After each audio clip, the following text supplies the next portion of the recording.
Nana Adade Sakumono doing the listening. Godson Tenge, I see you. Frederick Frimpong Bafi, I see you. Charles of Osunsian, I see you.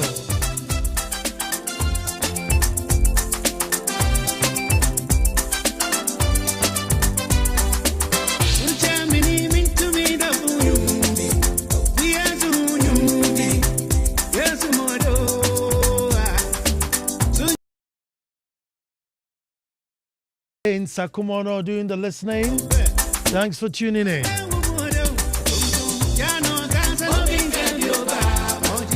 Maxwell Eduochre from Ebrew. Edward Carriway.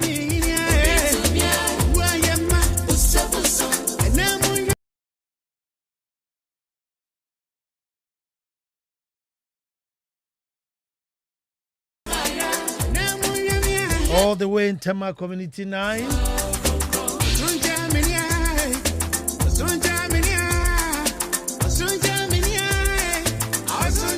Ajiman Joseph. Tinkwebu. Dr. Odro Osai.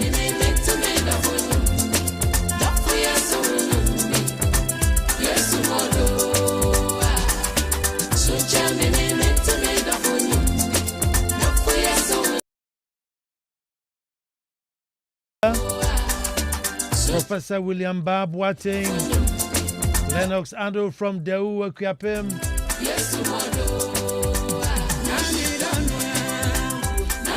Akwa Banana weeks away, yet we are still here waiting for the most opinionated yet enlightening hour on radio.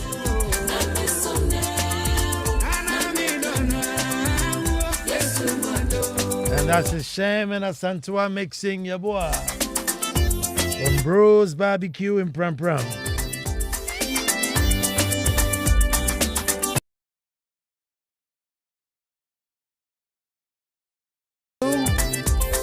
Doing the listening from Bermacam. Pikus in Tama.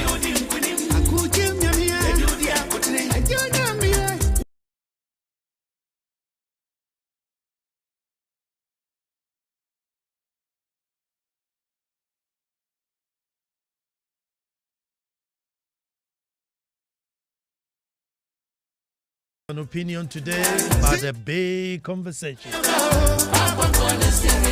Mega conversation.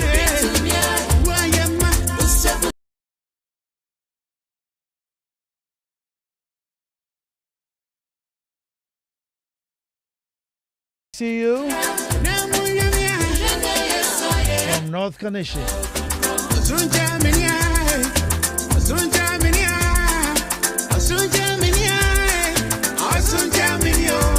Ariel NG doing the listening in the car.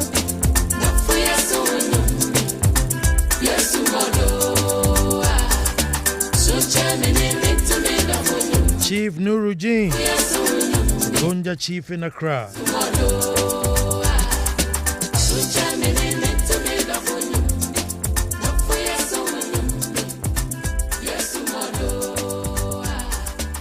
Tara Dion Najama of University of Ghana.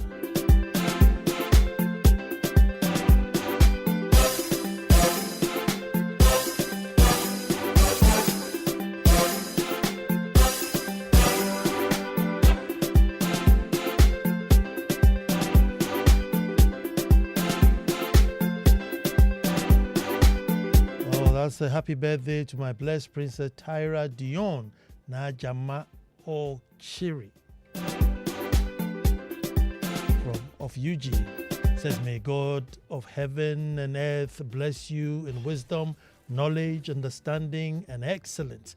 Goodness and mercy shall follow you in every dimension of your life. Cheers to greatness. We love you so much. From your brother Tyrone, Mom Janice, and Dad Charles Oketri, Charles Oketri, all of Laponi.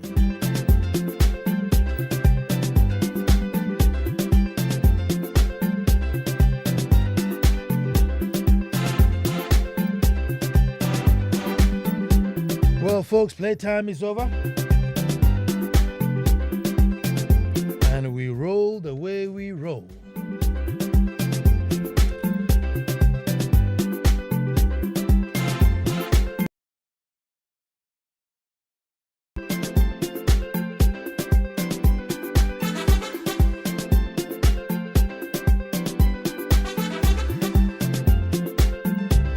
It's been a while you heard this. Now say after me. Until the lions have their own historians, the tales of hunting would always glorify the hunter. And you know we'll say that again.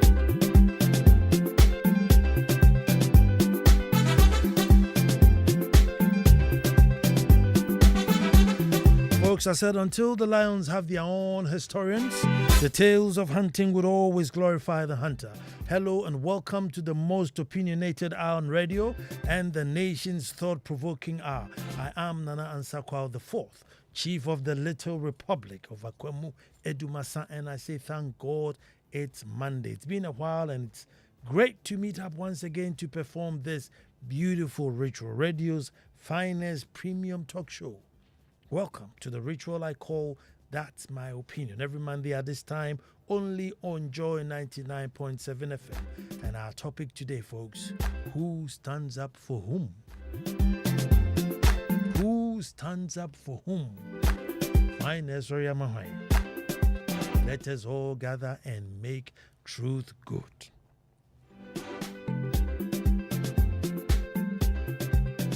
Folks, who stands up for whom? I really need your attention on this topic. And it's a conversation. It's not that one, hard fact opinion, my back, no. It's a big conversation. And so I need your attention on this topic as it's quite sensitive. And even though it's being discussed politically and generated from the political lines, I want us to look at the bigger picture. Now, I have on many shows talked about our unique setup here where we have established states within a state. Somehow they coexist beautifully. Our unique setup also means that at certain times, at certain places or certain events, there isn't a sovereign. There's no boss. Even though the president may be there, may be present. But depending on the event, there's no one actual boss. Now, I think we have come to the crossroads where we must decide on the path. Who is that one person we all stand up for, no matter the venue or event? Now, let me leave paramount chiefs aside. Now, quote me. Let me leave the paramount chiefs aside for now. That conversation is not on the table here. Paramount chiefs and Kao. So I'm not talking about the Akwamu Hene. I'm not talking about the Doma Hene. No, those are out. But for now, they were literally heads of states before the line was drawn around them and declared them Ghana. Now, I don't know if any discussions have gone on as to who becomes the boss after the line were drawn. But I must give credit to Nananum. Within reason, these states have coexisted very, very well. Helping each other, supporting each other, attending each other's festivals, and, just beautifully. But before the lines were drawn, they were literally heads of states, of their states that they have fought brutally for and defended. We, the citizens, folks, are also yet to see the state Ghana as ours. The office of the presidency still seems a bit far and unaccountable to us. To us, it's some guy with his cronies who are above the law. They live large at our cost, and there's nothing we can do about it until 4 years come that you're going to go and vote. So there's that resentment underneath. there's some resentment between we, the citizens, and the political class. You know, we see them as aliens, are not part of us. We already brand them and perceive them as negative even before they arrive there. So there's that tension between us. Folks, however, our loyalty to our chiefs and traditional areas remain tight. We hold our kings and chiefs in high esteem. We demand accountability. We have high expectations of them. And now if the chief happens to be paramount chief, then all these measures are even increased. We don't expect them to stand or courtesy for anyone. Akotonie hana tumi wo. When you come to the Akwamu, you hear the boys behind say Akotonie hana tumi wo. With all pride and vigor, hana tumi wo. They don't expect him to get up for anywhere. Hana tumi wo. Ojam or kum ojam, the king who kills kings, or ojam or chiri ojam, the king who captures kings. You know, all these accolades who being yelled behind. This is ours. And we expect nothing less. Not even if the president comes. Yes, he may stand to embrace or, give a hug as a sign of welcome. But to stand up and wait, say President Abanti, Akutobe Sorry, President, but no, they don't expect that. And it works with most paramountcies, if not all. So now, folks, what do we do? And I'm saying excluding the paramountcy. Excluding the paramountcy.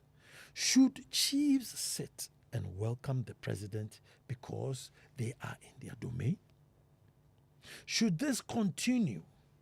And how will a child growing up and witnessing his or her chief not giving the president that due relate to the state?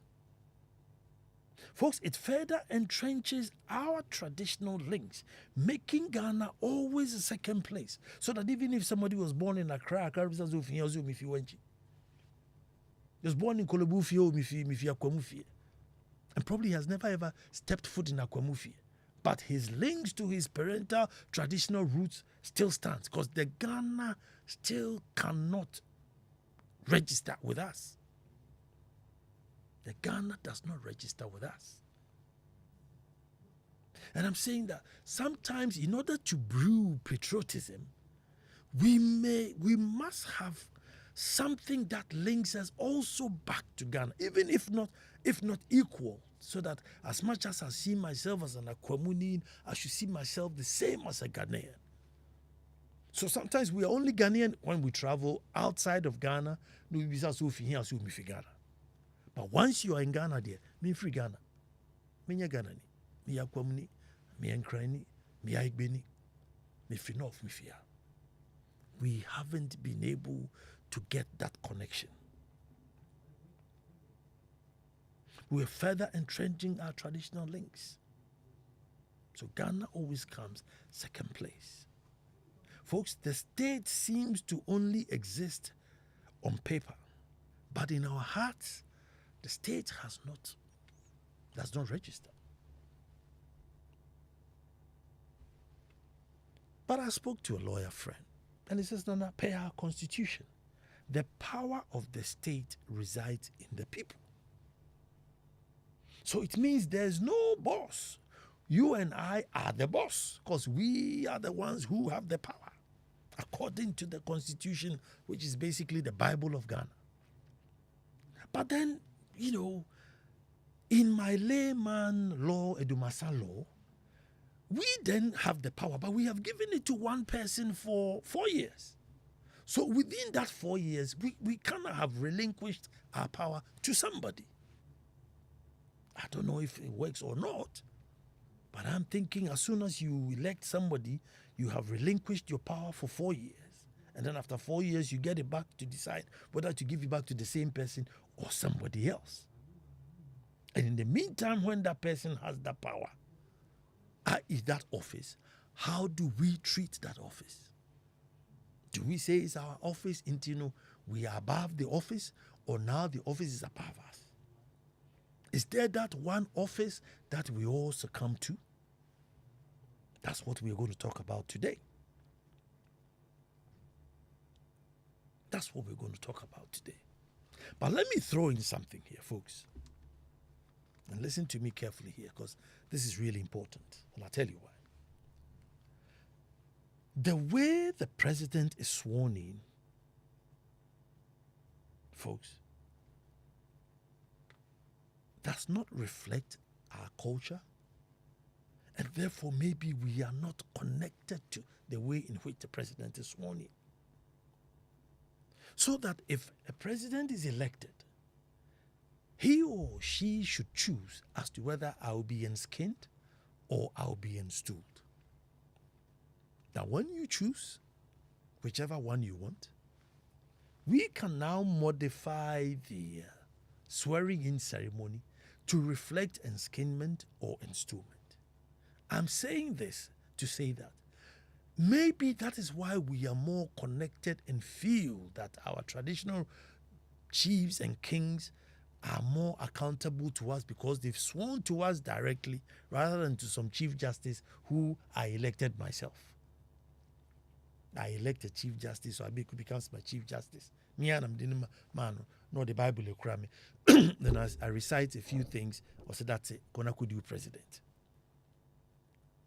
But maybe if you're on skin or if you're on stool, you literally swear to the people that if you call me in the morning, afternoon, and evening, I'll be at your call. I'll protect and defend the Constitution. Now the need Maybe we may feel connected. Now, I am not saying that we are creating a monarchy. No. I'm not saying that because the president has been sworn in, no. But just for that 4-year period, what can we do so that no matter where you are, you have that feeling and that respect for him? Because as we sit now, if somebody came to my palace, be it from the north, east, west, and south, if they identify themselves as a traditional ruler, I will give them all their due, even though they don't come from my jurisdiction. And all over the country, anytime we know that somebody's gone through that procedure to lead, we kind of give that person some due. Hey, what are you doing? So I'm just throwing it in the mix that if we use those processes to swear in whoever wants to lead the country, will it help with us recognizing and connecting to that people? Well, that's in the conversation. I'm not saying say as I say Ansah, just in the conversation for now. Because there must be something in chieftaincy that we connect to. Now, before I go to the phones, there's this new phenomenon in chief going on amongst us chiefs, which is also, I feel, paramount chiefs should really pay attention to. Why am I saying this? So I'm a chief. As you all know, Abeku is my son. So I just say Abeku, Rabe Mare Hene Mame. That's it. Goes through the process, becomes Mare Hene. There's not even a plastic stool to his name. There's not even land to the position. All he does is just, oh yeah, Mare Hene. But then Abeku is wealthy. So he buys the biggest and the flashiest kente cloth, all the gold. I mean, he comes dressed like a Christmas tree and comes to sit down. Now there will be a senior ranking chief coming. And as we are sat in state, Abeku now thinks, well, no. I don't know where chiefs got that from. So once upon a time, I was sat in the State House. There was a funeral. And, judging, I was sitting really large with my little entourage and my stool, everything. So I was chopping big boy chief bar. All the other chiefs who came didn't come with their, they didn't come with any entourage. So, my entourage and my sitting, I was the big boy chief there. So I was really chopping my big boy chief. Then there was another small entourage of chief coming, not too big. And he had a linguist in front. So when he got to my sitting, he asked my linguist that I am asking permission to greet. So my linguist just said, oh yes, acquaint them. And I said, no, you must introduce. You are asking permission to greet as what? Who are you introducing? And so when the linguist then mentioned the name, it was a paramount chief from an area, or your mind, which means I can't be sitting down chopping big boy chief anymore. I have to take off my hat, doff my cloth, and stand up. And then obviously my little party, everybody stood up because me and my sorry there. So I shook his hands, and then he went and then insisted that he would come back and sit next to me because I think he always, because of the respect I showed him, he felt more comfortable. And to call around the better. But that's how chieftaincy is. That paramount chief should not come from my area. He's basically like a general. So whether you are in the recce or you are in the boys brigade or whoever you are, he's a general. So you get up and accord him the general's protocol, case closed. And that's something which chiefs, these modern chiefs creeping in, seem to miss the plot. So I am saying, if you are a low-rank chief, who would even get up if a divisional chief is coming? Why wouldn't you get up if the president is coming? So I'm saying in this argument or in this conversation, please, let's exclude the paramountcies. Because that's a topic for another day. Let's exclude the paramountcies. I'm just talking about the chiefs below the paramountcy. If the president is coming, why should you sit? Why should you not show any courtesy? So that if there are some children or youth in the area, they realize that, okay, hold on. The guy responsible the state, when he comes, my chiefs get up. So maybe there's something that we all have to lean to towards the state. It's all a conversation that we are going to have. But then to finish it off, you say that so the way you know politicians so they are sometimes they get very power drunk. So if you're now going to tell everybody to get up and pay homage to them, then what happens? But I think that argument only applies if you tell paramount chiefs to get up. It may get into their heads. But below paramount chiefs, I think in order for the youth and the children in growing up lean and have some affection towards the state, they should see that the person they revere, honor, and like shows respect to that state. So that yes, they will lean towards the Akwamu, but also remember that hold on, apart from everybody who gets up, everybody who is there gets up and gives that respect to the state, the office of the state. Not necessarily the person, but the office bearer. But let me put you on record there. With Akwamu Hinede, so Tiho, Nase, high-ranking officer Biba, he would just say, or back catch them, say, hey, I'll be sorry. Just a Ukrainian, say, that's what will happen. So whether he's an ex-president or current president, he would warn you before time, say, Udu hape, ubi sorry. Or if somebody is introduced as a paramountcy and is going around doing the traditional greeting, you'll be warned that Udu hape, ubi sorry. So that's one there. So it's all embedded in us that if a chief is coming and is a paramountcy, ex-president, president, Uduha, you dare not say you are sitting down to greet. So this is the conversation we're going to have today. We are at the crossroads.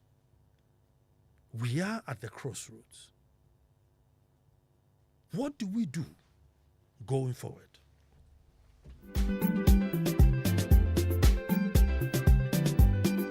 It's not political, yeah, MPP, NDC, whatever it is. Yes, I know the conversation has generated from politics, but the state will outlive politics. I am saying when the office of the president is occupied, whoever it is that occupies it, that person, at which level do we give him a due and at which level do we say a hadie with jurisdiction in Ruha? 0302216541 02 0302 216 541.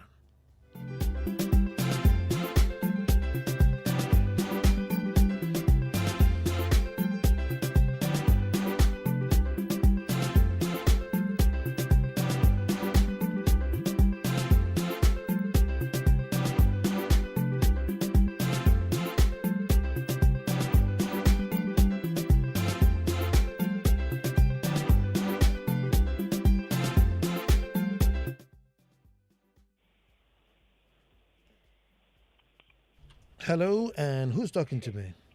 Hello, Nana, this is George. Sir George, let me hear you. Yeah, from Adenta. Let me hear you. Formula of Sakama.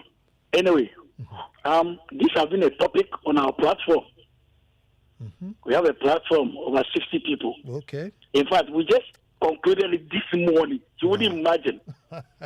It took us 2 weeks. And I tell you, the moment I drop the call, boys will start calling me because most of us are addicted to Joy FM. Oh, good. Having said that, it started from these airway groups that our president made, and some people were instructed to get up. They went to some place we were told they were instructed, they didn't get up. And people were comparing. And don't forget, we are from diverse ethnic groups. Okay. Even though we are so tolerant, we are very, very tolerant, very, very educated people on the platform. Okay. To me, my position was that no matter how, whether paramountcy or a chief, he owns an allegiance to the people. Till I read from Dr. Abuba, one of these recent, there is an article going on that Dr. Tububa wrote about one of the professors, one of the lecturers of law, that if the chief is in his area, for instance, a jurisdiction, be it a paramount or whatever, and whoever the president is, sorry to say this, visited him or her, the chief has no obligation to get up. Per the constitution. In fact, initially that was my point. So when I read that, I thought my point has been buttressed with this. So to me, to me, I think when the president visits those people in their area or the paramount, I don't see anything wrong with the chiefs and his elders, especially. The rest can stand up. There's nothing wrong with that. To me, I may be wrong. I'm not pretending I know, but to me, that's where I stand. So after reading Dr. Atububa's speech and blah blah write-ups, I thought he was making the same point with me. So to me, I think so. But we shouldn't forget Ghana is Ghana. Be it a different ethnic groups or whatever, we fall under the same constitution. It's a tough one. Let's listen to what somebody else will say. Okay. Hello, and who's talking to me? This is Prince. Prince, let me hear you. Yes. Okay. So thank you for this opportunity. I think, as you said, the presidency alone, traditionally, it is recognized.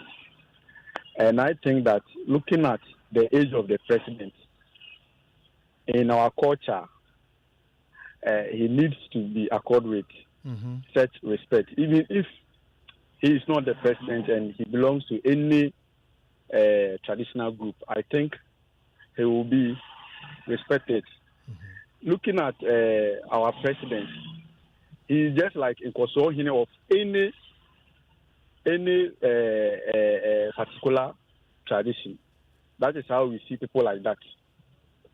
So you could see that most of the people who help in the growth of villages and other traditional areas, they instill them as maybe and all that. So I think that, as you are saying, the president's office should be accorded with that recognition because he is not just a president. Looking at his age, he's elderly enough to be part of. Okay, let's say if the president was 40 years old, are you saying we should not get up because now this time the president is a bit young? Oh, okay. In okay. That one is also another case of it. Thank you very much. But I was looking at the office rather than the person. Okay, hello, who's talking to me? Hello, Nana. Good evening. My name is Frank. I'm calling from Tema. Frank, let me hear you. Nana, 3 points. Point number one, Yes. I, with all due respect, disagree with you Sure. or beg to differ when you say this is not political. There is everything political about it once there is a president involved. Okay, so it's not partisan, I beg you. Okay, Yeah, not partisan. not Excellent. partisan. Okay, you're Excellent. correct. Non-partisan. Okay. Then point number two, Nana, politics is what is destroying our nation as a people. Nana, if I come to your house, I mean, I may be president of Ghana today, but when I come to your house, I've come to your domain, your jurisdiction, your property.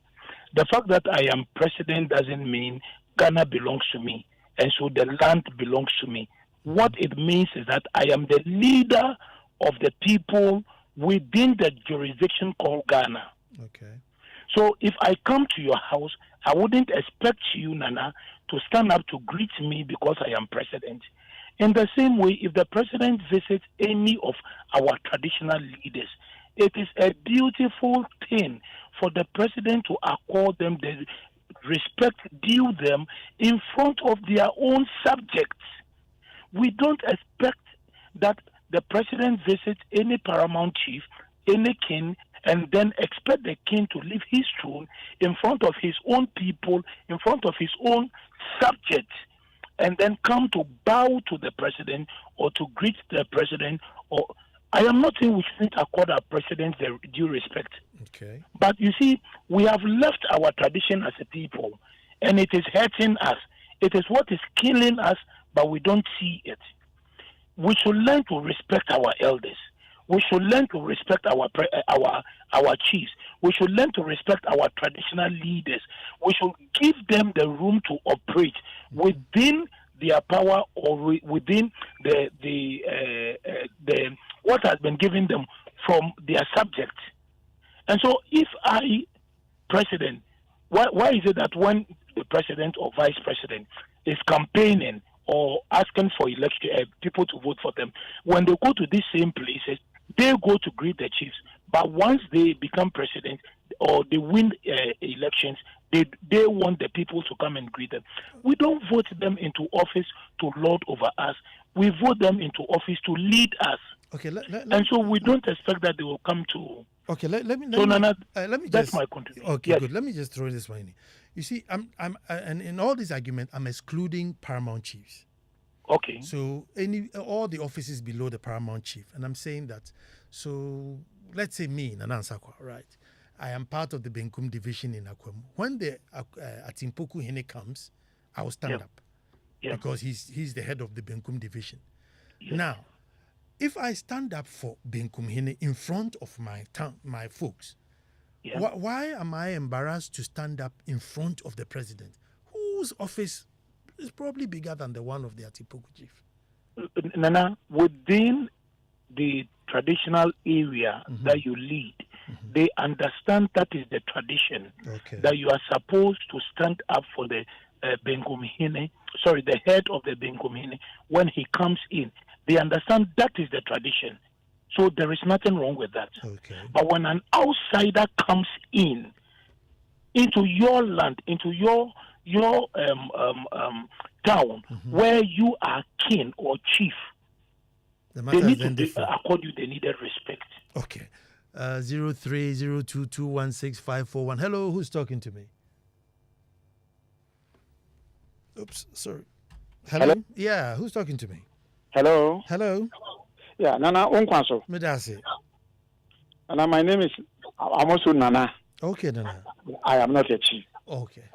I'm speaking from the camp. Let me hear you, my brother. Great. If you recall, I think it is just about this time that this issue of chiefs either being forced to stand up or willingly standing up to pay reverence to the president is happening just around this time. I don't ever recall that this has ever been a problem in the country before. You're right. I am an ex-military officer. Okay. What we say in the military is that anytime a commanding officer gets to the parade grounds and his troops are murmuring, and he stands there to say, keep quiet, don't you know your CO is here? That commanding officer has lost his command from that very moment. Okay. The awesomeness around you, the authority given you, is what transcends onto your troops and they give you the necessary respect. I am of the view that respect is not demanded. It is willingly accorded. And so, if the president, no matter the age, comes to an area, it is out of respect, out of reverence, that somebody might decide to get up, especially a chief might decide to get up to greet him or pay the necessary compliments. I don't think chiefs should be compelled or forced. And sometimes in a disgraceful manner, as was exhibited. Nana, I don't think that is right, and that should be encouraged. Well, I think I'll say something to add to what you said, because I was in a church service once. And then once the church service started, they said that, we are fortunate to have former President Kufuor join us. And then everybody stood up. You know, the priest did not say that would be answered because it was in the middle of the church. So we all stood up. And as the church go on, another, person came up, another high-ranking officer came up. And when they mentioned the name that the person had come, some stood up and some didn't. So I think I get what you're saying, that maybe, you have to earn it rather than demand it. Hello, who's talking to me? Hello? Yes, sir. Good evening. Good evening. Nana Aiko. Yeah. I've been listening to this program always, but today I decided to call. Thank you. Let us not forget that all the presidents that we are electing are only 4-year terms. But the chiefs are always there unless they are called into the benefit. And so I don't know what respect again we want to give to the chiefs apart from I don't know. I don't see anywhere. I don't see that the president has to ask anybody to stand for him before he agrees or something like that. No, the chiefs are always there. The president has only 4 years term to go. What about if you don't elect them again? So they become former president. My brother, so with you, the chiefs, at what rank would you say a chief should sit or stand? Maybe divisional chief, sub-divisional chief, just normal, would you crew? I mean, at what level should that person stand for the president? Or anybody in the traditional office should not stand for president? You see, the chiefs, what we are talking about, the chiefs, we have installed them. It is the tradition. I mean, the local people who install the chiefs. But the president, look, you can decide to vote for him or not. And so why is it that the chief has to stand for the president? Thank you very much. 0302216541. Hello, who's talking to me? This is Michael. How are you doing? I'm good, Michael. Oh, okay. It's a very delicate and debatable issue to talk about. But I want to ask some few questions. The chiefs, do they vote? Yes, they do. They do?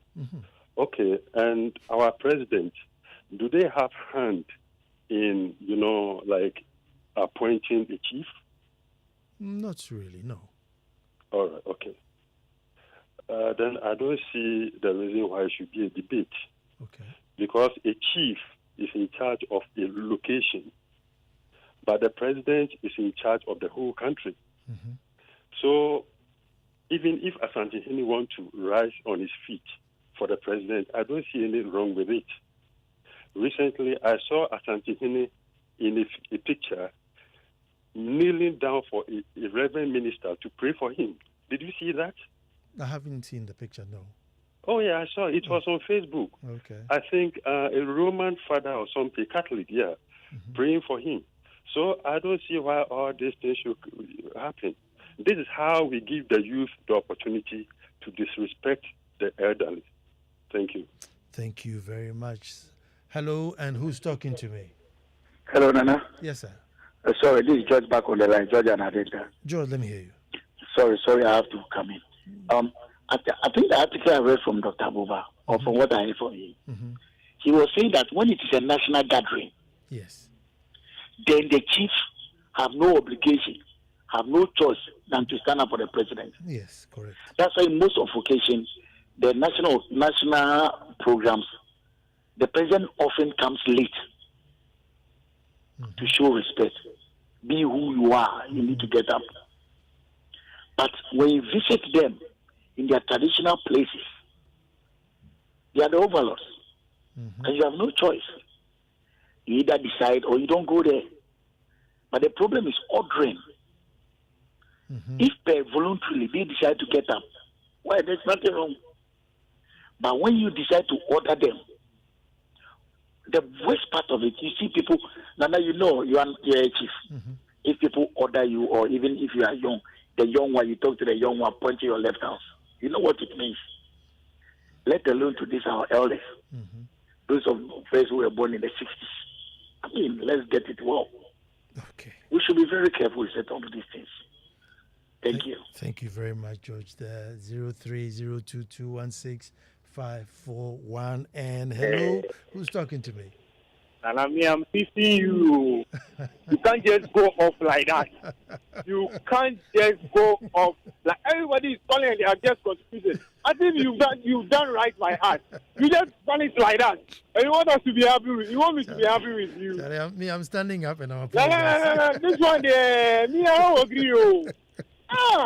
Every Monday I'm tuning in. When I finish the news, no, I start saying, you miss it today again. Why is this man? Fetch me. Me, I'm beefing you. This beef there is no end today. It's no end today. Let me say what I have to say. Sure. Oh, yeah. This is Nana Kwesi. No, Nana Kwesi, please, let me hear you. Nana, respect is end. You can't take respect. Okay. Aside that is end, It's me, personally. If I see the president, I will stand not because he's the president, but because he's old enough to be my father. Aside him being old enough to be my father, there's been so many instances that I've respected people who are way younger than I am. I see it to be basic. Do you understand? However, between these two people, who is feeling big enough to think that everybody must go to them? Who? Because I think that's what is playing out over here. Somebody feels too big enough and think that someone should go to them. And that's what's happening. And the other one also feels that, well, you are in my house and you can't tell me how I should greet you. Meanwhile, this shouldn't even be an issue. Someone mentioned Otufo. I don't know where Otufo, even if it's a national gathering, Otufo is not standing out for the president. It won't happen. Unless he's doing that willingly. Do you understand? And I'm not sure the president can order Otufo like the way he does to others. No, I don't even want to bring that into the equation because that's a different ball game altogether. No worries.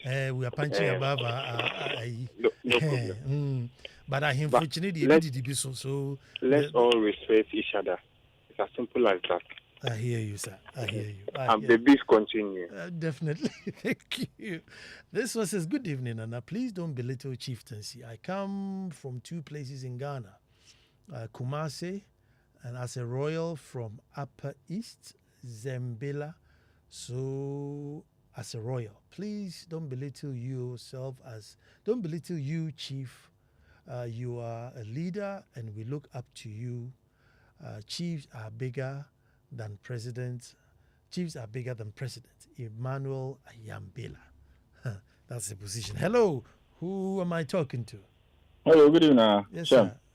Shame. Akwaba, ukoshe UK kakra na Akwaba.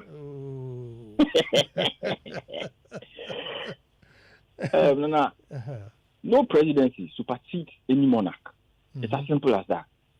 Look, we all believe this political system, maybe just in 1800s or even 1900s here, and then we started having presidents lord themselves over the real original landlords. Omo keep it intact since. If not, UK, why didn't they go for that politics? Even though they have it, why do they always make sure that the monarch is on top and then there's a prime minister? Now we want to lord a presidential person for years over a chief who would sit on a throne for years until his death. Look, this current president has too many Yawa vibes with our chiefs. It's too many. And is he the only president that has sat on the throne where he has gone somewhere and that so-called respect has not been given to him? Look, say, in military, big man bar, he doesn't need to shout, I'm coming. You can see his pecs on his shoulder. You cannot sit down and say you are bracing for him because we know the senior officials in there. And this is our commander-in-chief. How do you go to a place where everybody is there and you are now announcing, I am the so-and-so, so get up and salute me? Really? Then it means there's mutiny. Then perhaps almost plantation baby. That's why they don't even want to pay you your compliments. So that is where we've gotten to. We've gotten to a place where we've diluted everything so much that our president now wants to see himself like, maybe 4-year term and I'm 8-year term. He must lord over your custodial right. Like, what's happening now? Me surrender for Mumau.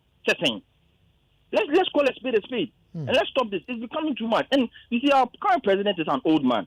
So it makes it somehow a little bit difficult when we speak like this because I've just realized, in quotes, they also go old. It's not about any wisdom or anything being bestowed upon somebody. So that is it. Let no presidency supersede any monarch. It's not done anywhere.